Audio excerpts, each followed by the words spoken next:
আসসালামু আলাইকুম ভাইয়া। ওয়ালাইকুম সালাম। ওই যে আমার কিডনি অপারেশন হলো না, হ্যাঁ, তখন তোর বাপে ওই হারুনের কাছ থেকে 10 লক্ষ টাকা ধার নিছিল। তোর বাপের কাছে প্রস্তাব দিছে তোর বিয়ে করতে চায়। আরে কি সৌভাগ্য আমার।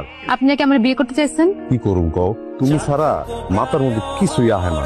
আপনি আমার বিয়ে করার এই স্বপ্ন বাদ দেন। তোমার চাওয়া না চাওয়াতে কিচ্ছু যায় আসে না। অনেক টাকার মামলা এখানে। তোমার বাপের লগে আমার সব সেটিং হয়ে গেছে, আজকেই তোমার আমার লাগবে। আমার সাথে চলো, আমি একটা ব্যবস্থা করছি।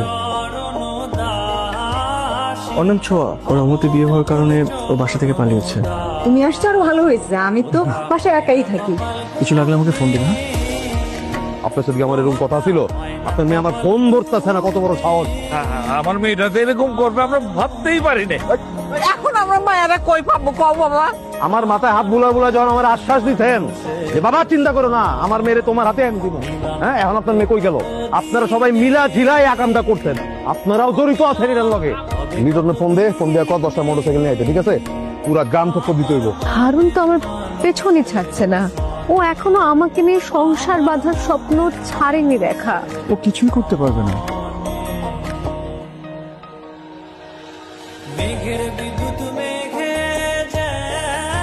আমি তোমাকে আজকে বিয়ে করবো, তাহলে এসব আপদ কখনোই আমাদের কোনো ক্ষতি করতে পারবে না।